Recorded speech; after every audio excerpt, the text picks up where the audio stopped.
Hey, Slick Talkers, thank you so much for tuning into this podcast. And I know that if you love this show, you'll also love my morning show called Good Morning Hospitality with my co hosts Michael Golden and Brandy Canali, as we spend 30 minutes every Monday morning to dive into the industry's top latest news and trending topics. So go check it out on wherever you find your podcasts at Good Morning Hospitality. And you can live stream with us on Monday mornings on LinkedIn, Twitter, Facebook, and of course, YouTube. Now, I hope you enjoy this episode. I love travel because it is a way for me to heal, feel, and meet amazing people that I otherwise would not have met. Welcome to Slick Talk, the hospitality podcast where we discuss all things hospitality, hotels, and business. You can find us online at slicktalkthepodcast.com and on every podcast listening platform.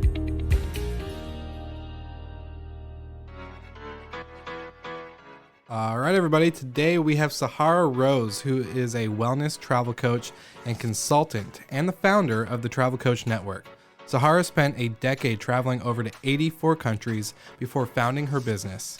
Her mission is to educate companies on the wellness benefits of travel. Sahara is a published author, global speaker, and has been seen in over 70 media outlets, including Forbes and Business Insiders, for her expertise. I'm really excited to have Sahara on the show. We've been connected through multiple different media, like speaking events and LinkedIn. So, Sahara, welcome to the show. I will. Thank you so much for having me. Of course, it's been a long time coming. We've been working on this for a while, so I'm really excited to have you here. What's been new in your life?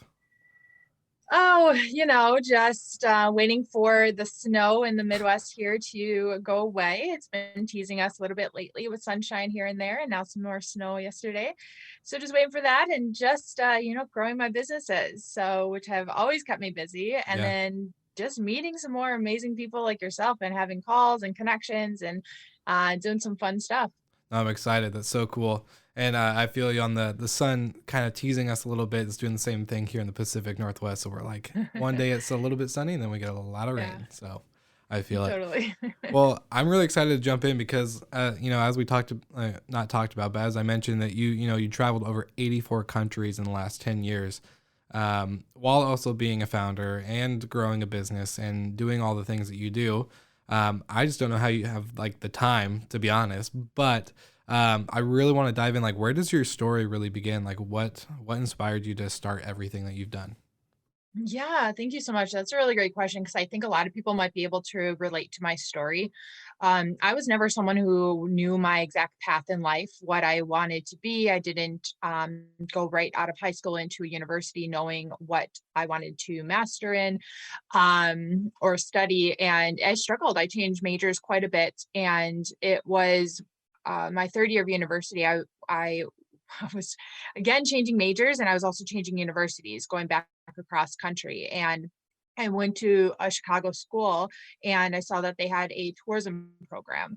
And I was like, well, travel's always, something cool. Who especially people in their 20s, who doesn't like to travel? So I enrolled in that program and it was a 2-year program until I graduated from university. And I loved it. I loved what I was learning. But upon graduating, I did not find anything that really aligned with what I wanted to do. You're really faced with a hard decision when you're a college grad, you know, that pressure from society and friends and family and culture to climb the corporate ladder, find a good job, get a good title, get a good salary, and do, the what's expected. And I never felt like that was my path. I didn't know what my path was, but I knew that there was a big world out there and I could learn and figure that out. And I wanted to fulfill this desire to travel. And I did so. That's where I started my journey. I bought a one-way ticket to Ireland and packed a bag and I set off and I spent the next decade hopping around the globe solo. That's incredible. So for when you were doing all of this, like when you went in for tourism and hospitality, were your kind of like limits or expectations set on like it's either a restaurant, hotel, or being like a tourism like travel agent, or was it pretty like was I guess my thought of just the overall expectations that like this is like the box that we're going to be put in for this industry, And for you, there was just something that was like this, there's got to be more. Yeah, you're dead on. That's exactly it. I mean, I loved my program, I loved my professors, but that is something that I really aspire tourism and hospitality programs across all universities to start morphing what it is that they talk about and the opportunities and possibilities that they really empower students with. Because when it comes to the travel and hospitality industry, the first things that come to mind are hotels, restaurants, airlines, and travel agencies. Everyone.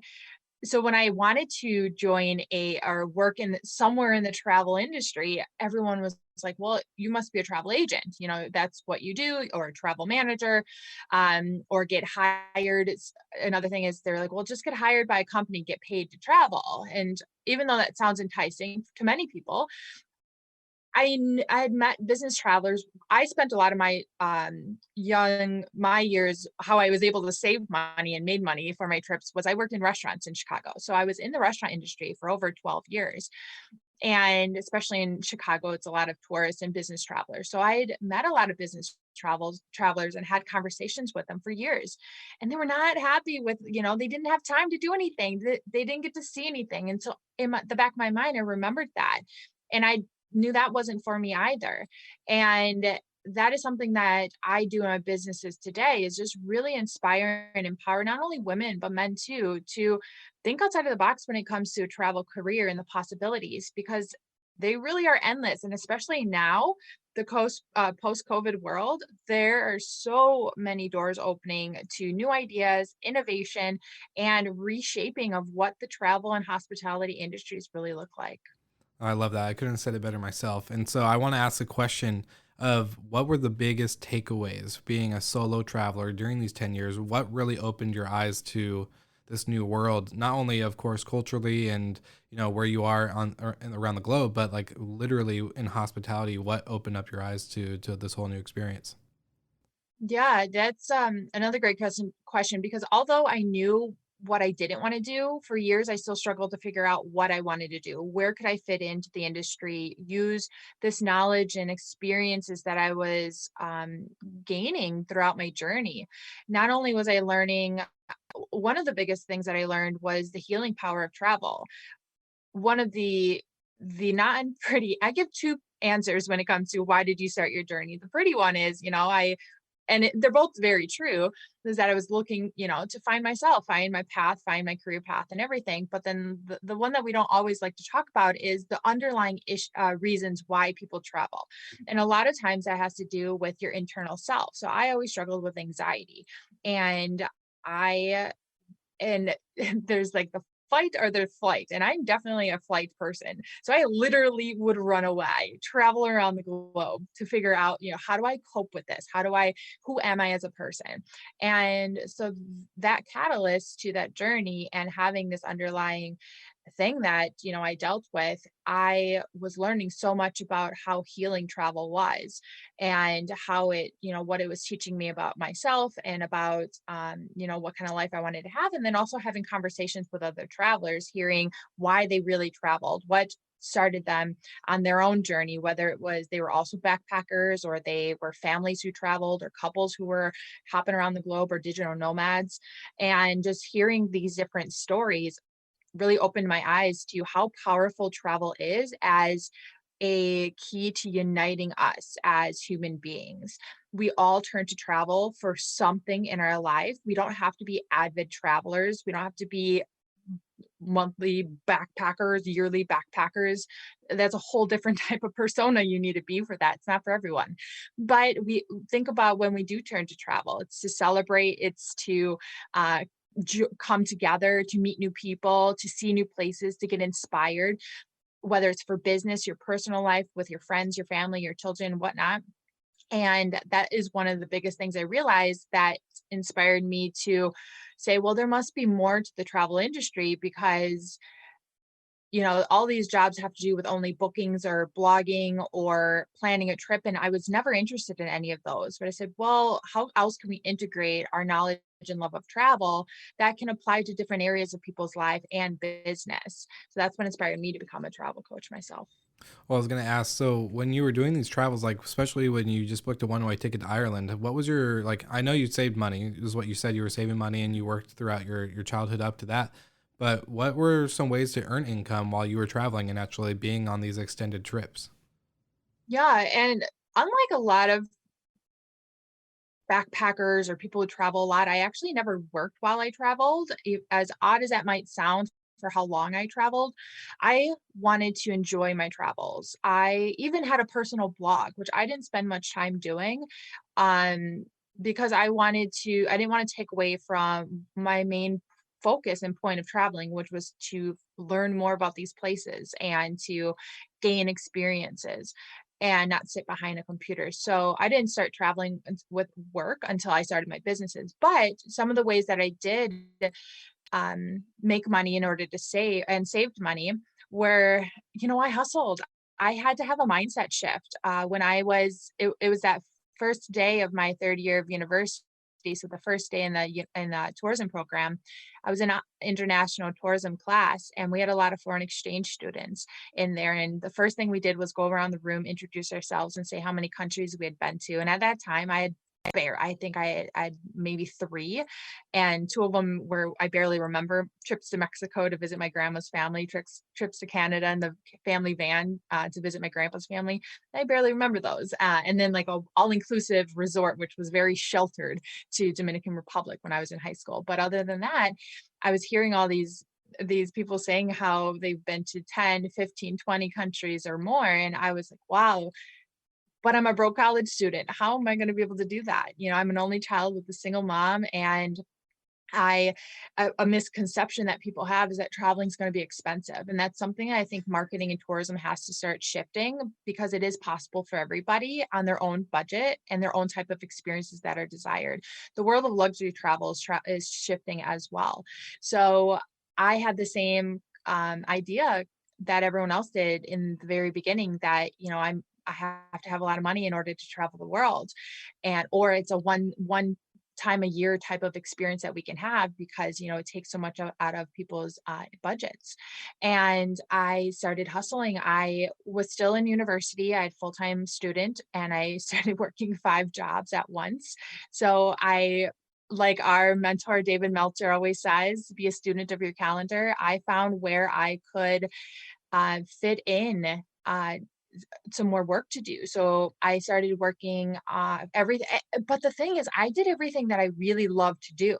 I didn't want to spend my time doing things, keeping myself so busy that were making me miserable. So I did things like babysitting, because I loved being with kids. I Being in Chicago, there was a lot of opportunities. So I started working for a lot of staffing agencies. So I got to work at big conventions and events and expos, trade shows.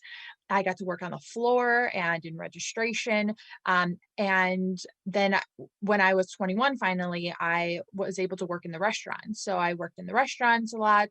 Um, and then I did things online, from marketing for real estate agents, all different types of things that I really did enjoy. And they all taught me something.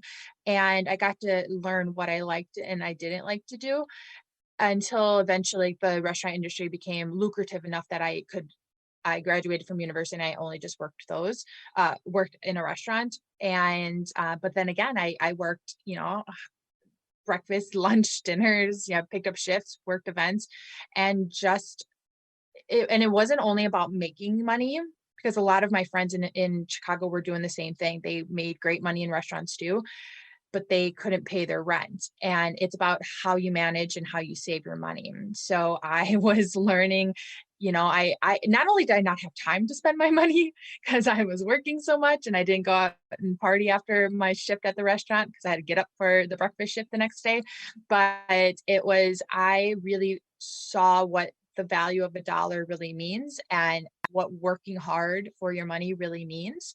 And I didn't want to just throw my money away to anything. And we all value things differently. I was never, I didn't have a car at the time, and I really limited my expenses.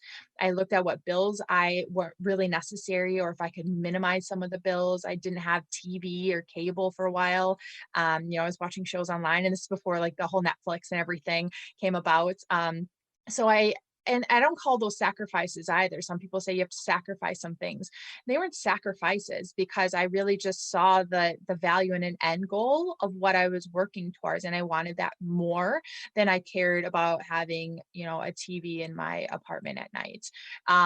So it was just changing that mindset and really reevaluating with myself what mattered most and how I was going to spend my time and what kind of goals I had in mind and how was I going to reach those. You literally had the most perfect answer for that question because that is spot on, like totally spot on. I think the mindset shift is the most important thing because when you're about to make a journey like this, entrepreneurship and creating something that gives you fulfillment, but also gives you able to, create a lifestyle and a life that you want to live, is super key. Like I love that you said it's not a sacrifice because at the end of the day, you're like, I don't need a Spotify, subscription. I don't need to have a TV. I don't need to have a full lavish furnishing. I don't need to go after every shift and party with my coworkers or anything like that. So I think it's super huge. That's the only thing that I think went into why I was able to, give up my job full time as well and do this. So I think you're spot on with that. And I love it. So now let's talk about leading the moments into starting the Travel Coach Network. So what was the light bulb moment for you while you've been traveling and coming back and working and then going and doing your thing? What was the light bulb moment that was I'm going to start this business and this is what is going to sustain my life? Yeah, so I actually run two businesses and they both kind of fed off of one another. So when I realized that I didn't want to be a travel agent or a travel blogger and all those things that, if you ask someone what can you do if you want to travel and have a freedom-based lifestyle that they'll list to you. I don't want to be an influencer that didn't have any value or meaning to me. And so I was really on this path of figuring out what can I be? There must be something more. And I said, well, I'm just going to start from the very beginning. How do I start a business in general? So when I went online, I opened my laptop. I was sitting in a hostel in the north of Spain, and I was like, okay, let's figure out how to start a business. And I Googled what kind of businesses to start online. What are other people doing? I just spent some time doing research and learning about all these different things to see what might click, what might be interesting. That's when Facebook caught on to me and started pushing business coaching ads at me. And that was the very first time that I saw that the coaching industry was booming. And I said, well, I always liked giving travel advice and tips and, really I used to I didn't create itineraries, but I would have friends or family reach out to me all the time throughout my journey traveling and say, oh, well, I really want to go to Southeast Asia one day. Do you have a recommendation? So I would put together this list of questions and say, well, why do you want to go? What do you want to experience when you're there? What's the underlying factor of why you want to get away?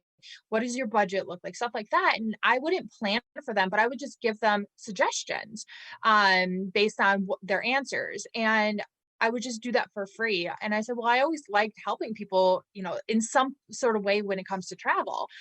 And so I never saw anyone that said travel coaching or anything that said travel coaching, but I put two and two together. I never questioned or doubted it.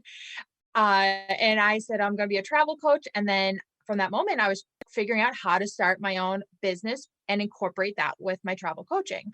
And in that journey, very, very early on, I had a lot of people reaching out to me online and they were like, whoa, what's a travel coach? That sounds really interesting. That might be something I want to do.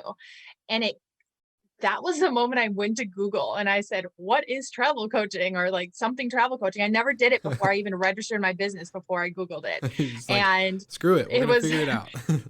Yeah. And I was like, well, that's a good question. Cause I'm wondering if they are asking me, they must have gone to Google first and typed it in. Maybe they were confused still. I'm going to go to Google and see what it says. And the only things that were really popping up were coach buses. So travel coach buses. And instead of that would have scared a lot of people and said, well, obviously it's not a thing. I got to change my title, change my path. Not for me. That was the moment, the aha moment that there's a thing here. And I don't know what it is, nobody what else it's is doing it yet. either, And no apparently. one's Yeah. doing it. It doesn't exist really. There was like an article 10 years ago, now like 13 years ago, about travel coaching and the potential that travel coaching has. And came across that. And some people had travel and coach in their travel agent description, but there was really nothing. And from that moment, I started building two businesses. I was building my travel coaching business, which eventually rolled into wellness and business travel and corporate wellness. And at the same time, I was building the Travel Coach Network. I was building this community of global travel coaches who I could mentor, coach, and provide courses, programs, certification programs to help them figure out like what is their niche, the same exact journey I was on. What is their path? What can they do with their knowledge of travel that is unique and authentic to themselves if they don't feel like they fit in anywhere else? Or how can they combine what it is? Maybe a lot of them are travel agents or travel advisors or tour operators or wellness retreat leaders, but they want to figure out how they can really embrace their passion for travel and build a business off of it. Because there's a lot of business coaches out there telling you how to build a business, but they don't align with the passion for travel aspect of it. And that's what made me different to help me grow the Travel Coach Network. That's so cool. So with your focus on wellness and business and corporate travel, what was that like for the clients that you were bringing on? I'm just kind of curious. Were you planning their itineraries, or were you giving just? You weren't. It's not a travel agent. So what was the overall aspect like? What would you do the minute someone hired you and was like, all right, Sahara, I'm going to China for a business meeting, and this is what I want to do, or this is my budget, Yeah, or whatever. so I work more with, I'm the educational piece. I'm the educational piece to the wellness benefits to travel, how travel and travel experiences can help improve everything from mental well-being to physical well-being, spiritual, emotional well-being, and also work performance, productivity, and specific work goals. This is all based on data, on research. There's been decades and decades of studies done on not only the wellness benefits of travel, but also the benefits of travel for the corporate world on business travel. And I found it really interesting when I started my as a wellness travel coaching consultant that companies were not integrating this into their corporate wellness programs, their travel policies, their business travel initiatives, their wellness initiatives, anything. And I found it really interesting that everything from, just let's look at the corporate world itself. There was this, before COVID, I was in so many online forums. I would see or hear people's stories of I'm leaving my corporate job, or I'm leaving my 9 to 5 job. It's become like a tagline for so many Facebook ads now. Leave your 9 to 5 job, leave your corporate job. Do you want to leave it? And a comment, and those were all different industries, so many different people in different areas. But a commonality that they had was they wanted to travel, or they wanted to at least travel for a little bit of time to figure out their life path and then, come back home and figure things out. And I said, well, why travel? Like, that's really interesting. That why not quit your job to go play tennis? Why not quit your job to sit on the couch? Why not to quit your job just to play with their kids? Like, why are people saying I want to quit my job and travel? And it's not that they want to be backpackers. They just need this something right temporarily from travel. And everything from the corporate wellness program or corporate wellness, and they weren't integrating the vacation aspect for their employees. There's so much data out there on how employees felt like they couldn't talk about their vacation days in the workplace. They were afraid to ask to use their vacation days or all of it. They didn't feel supported or encouraged to use their vacation days. And when you look at it, things like travel unites people, expands our mind when it comes to compassion, empathy, culture, inclusion, all this great stuff that workplace wellness is all about. Yeah. And that was really interesting to me. So I'm the educational piece to it. I provide this information, this awareness, and that's where the consulting comes in for corporate programs, which could be everyone has some sort of corporate program, and business travel. Same thing with the burnout in the workplace. Was a huge burnout in the road warrior business travel industry too, leading up to COVID. So you were working with corporations themselves, not individual people inside a corporation, more of a Yeah, so travel managers, HR, with a lot of okay. associations, organizations, Yeah. doing education sessions, providing resources, webinars, um, all different types of things. I'm in the midst of designing a system or a program Hmm. that can be applied, because the same concept I've developed can be just implemented across all these different areas. Everything from remote work to HR to travel TMCs, travel management companies, to tourism boards, which has been really interesting. I had a recent conversation with the a tourism board from Argentina, and they are same thing with a lot of tourism boards. They're trying to reshape, well, how can we attract Hmm. tourists? From Argentina, that's not a place that a lot of people from the States travel to. We don't have much knowledge on it. It's quite far. It seems, so out of our comfort zone Hmm. for many people. But there's a lot of healing aspects to Argentina. So they wanted to market more of their hot springs. Everything, when you think of like Blue Lagoon at Yeah. Iceland, is the main attraction that everyone who does stop there goes to. Hmm. Well, that's not the only place with a hot spring to relax you and to have that type of experience. There's so many around the world. So tourism boards can implement this. So there's a lot of research and data going on not only the what destinations can offer, but also or companies or wellness retreats or whatever it might be, the suppliers can offer, but also the data around what travelers are really truly looking for in the future of travel. That's so cool. That's so cool. It's just like a whole new world when you dive in deep to what you're actually doing. And you kind of mentioned COVID already, so I'm kind of curious, what's been the impact on all of this with COVID-19? A lot of international travel not being as popular, but drive to destinations are kind of a big thing now. And so I'm just kind of curious, what's been the overall scope for you on this last year? Yeah, I think that this answer honestly fits into every other aspect of my life and personality. It's not the norm. Yeah. Um, and because I've built business models that are not the typical travel, hospitality related business models, I have been very grateful for the growth in my businesses in 2020, because of what I do offer. um, because I don't do bookings and itineraries and, travel agent, and there's no doubt that the travel and hospitality industries have been hit so hard from Yeah. the pandemic. But with my travel coach network, this allowed people time. 2020 allowed people, if anything, it allowed them time to figure out, for anything, and to figure out, retune into themselves of what makes them happy. Maybe it was their corporate job put them in furlough, or they lost their job. They had time. They had thoughts in their head on, okay, was I really happy? Do I want to go back to that? I have time now. No one has answers of when world's going to resume. So what can I do to help fulfill these thoughts and need to figure out my path in life? So I had a lot of people, not only in the travel, who came from the travel industry. So I had a lot of travel agents, swappers looking to shift their, I don't like to say the word pivot. It's been so Yeah. overused. And it's not that you have to pivot directions, because you're just really enhancing and enriching your knowledge and expertise in what you do in your business. Just looking to absorb some of the travel coaching that I offer, and what that looks like, and how they can incorporate that on a deeper level for their clients in their business, or what direction do they want to go in with their business. But also just people from the health coach, life coach, um, wellness industries, looking to integrate this love of travel into either starting their own business or the business journey that they had. So the Travel Coach Network has grown tremendously through my certification program. It's the only certification in the program in the world that certifies travel coaches. It's through ICF. So that grew tremendously, as well as the membership club. And I offered different tiers, because everyone's at different levels in their life and business.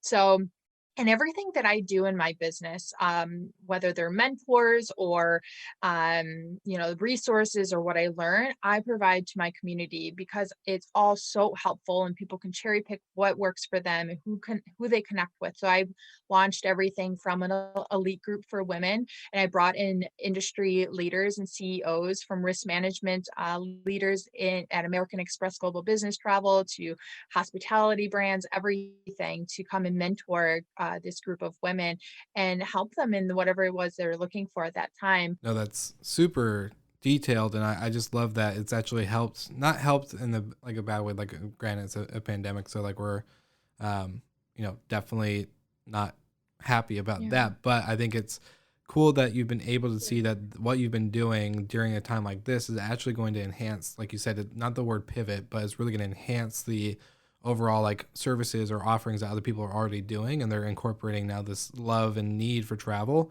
And one thing it was kind of like reminding me of is that you said that 2020 has given us time. It's given us time to evaluate what do we want? What do we want in life? What do we want to know about ourselves? What do we want to accomplish? Or, whatever like that. And that makes me think of probably when you were traveling for the first 10 years that you probably had so much time to really just be in the moment. And I think, especially because you said you weren't working while you're traveling, so you're being able to be present at that current moment in time versus Mhm. now how in 2020 a lot of us were, I think, granted we have a lot more technology and social media and all this other stuff, but we had a lot more time to be present and to figure out, okay, is this like what I've been doing the last 5 years or 10 years or 20 years, like is that something that I've been doing for so long because I just didn't have the time to be present and think about what I actually want. I think that's really incredible, and how that kind of shifted into what you've been growing with the network. So, for people who are still looking for like maybe a side hustle, like people are still at home right now, right? So, you said we don't know when the world's going to open up. What is the, um, you know, route of becoming a travel coach, or like even like obviously you have the certification, but where do people even start? Like that's my question. If I was even curious about Yeah. starting, like where would I even start?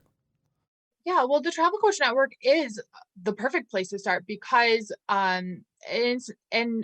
people think, well, I don't want to be a coach. The coaching aspect's not for me. And that's really not what it's all about. There's the deeper what sets the Travel Coach Network apart from a lot of other communities or programs or coaches or whatnot is that a couple things. One, it's the community. I we've had so many fun events and through the programs and the membership, which have free versions. There's a lot of free resources, and my anyone on my email list gets any of the resources and reports that I get from, based on data. I share all of that. So I always preach to people to do their research. So doing research, how to find, the information on the changes in the industry. And I'm not talking COVID. I mean, that information is there. When I talk about that, I mean, like, what are travelers really looking for on a deeper level?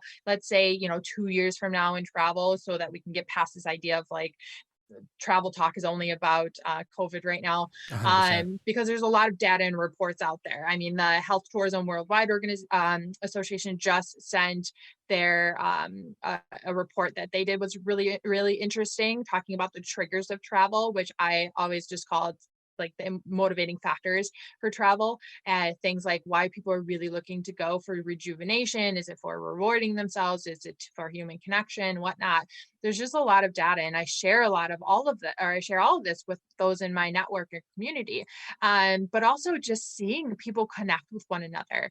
I have had so many I just recently had two of the girls who have been in my program for one for a couple years, and then one, I think in 2020 she joined. And even though it seemed we were so close, it seems like we've known each other forever. But they did a little trip meetup in Florida a couple weeks ago, and they're both in two different states, and they both were going through some things in their life, and have connected through the community and talked virtually for a while, and they did a little meetup, and it like made my soul so happy to see a friendship come from a world that I created. And so that is also what we need right now too. It's not that we just need more resources and education and whatnot in the future of travel, but we also need that connection to connect with others, whether they are mentors to help you, whether it is possible collaborations or partnerships, or it's just a friend who has something in common with you. And that is what I strive to do in there. So anyone just looking to obtain any of this, and you have some sort of love of travel or hospitality or even wellness, join the Travel Coach Network community. And that could be my free Facebook group. It could be my free economy class membership. It could be the Travel Coach certification program, or just send me a message and ask like, how can I be involved? Or this is my story. I have contributors on my blog to share their stories and messages, just whatever I can do to support people on their own journey and just really have them live their most authentic self through their love of travel and help people and make an impact that they want to do is my underlying goal for the Travel Coach Network. That's awesome, because what you've experienced with travel and being present in the moment and creating memories and experiences, now you get to do that with your own community, and that's the whole point of travel is to experience something that we're not used to and normally don't find. Granted, like, not saying we don't have community at home or where we live or where we work, but it's different. 100% different. I think that's so cool that you're able to have that experience of seeing two members meet up and be like, hey, we're like now best friends from that. So that's really cool that you have that opportunity. So no, that's really great. You just got so much that you've uncovered, and just it blows my mind to think of like this whole new world of travel, because I've been obsessed with like creating destinations, right? Like how can we be wired to create? And there's so many things that you've talked about that you're a wired person to create this remarkable experience for other people in travel and for people in the network of travel. And so I think it's just super cool, and I appreciate you bringing your time and value to what you're doing in the industry. It's just incredible. So it's really inspiring to me. Of course. Thank you so much for having me. And it's so funny, while we were just talking here, my professor from that course that I told you, my very first course at the tourism program, was calling during this. And I haven't talked to him in a while. Like, it must be, we synced up. So he heard our conversation somehow. His ears must have been ringing. So funny. Yeah. Awesome. And finding people like that has, that mentorship and that guidance and everything, and having those people who really just understand you in various aspects of your life is really great. So that's why I'm really glad that you and I have met and connected through, our world of travel and stuff. And we're able to support one another and our businesses and our relationships that we send to one another and whatnot. So I really appreciate you having me on your podcast today. And I'm really excited to hear, how your listeners, what they related to most in this conversation. Yeah, well, I think we're in that time. It's still uneasy where a lot of people don't know what's going on, when things will open up, what the world's going to look like from the year beyond, where we are today. So I think this is a great resource. I recommend anybody to go check it out and just kind of even reach out to you. I'll make sure to put show notes that have links and descriptions and even a direct message outlet for you, so that if anybody's curious, like, Sahara definitely has all the answers. I don't. This is all something I'm still probably going to be DMing her and be like, hey, so what does this mean? What's this? I'm going to be asking tons more questions. So I'm excited. Ask away. I am here to answer them. Awesome. Well, thank you so much, Sahara. And you heard it, Slick Talkers. Check out the show notes. Click all the links in the show notes below. And I hope you guys enjoyed this episode. Thank you so much for listening. We love your support and want to provide the best we can to all our listeners. So please find us online, social media, and on Spotify, Apple Podcast, and Google Podcast.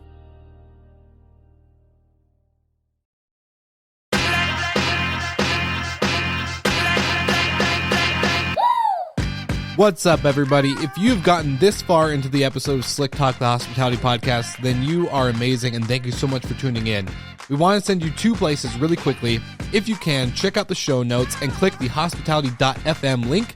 Check out all of our other shows on the podcast network. And don't forget, if you have someone that you want to hear on the podcast, then fill out the guest fill out form so that way we can get them on the show. Thank you so much for tuning in, and I hope you enjoy another episode of Slick Talk, the Hospitality Podcast.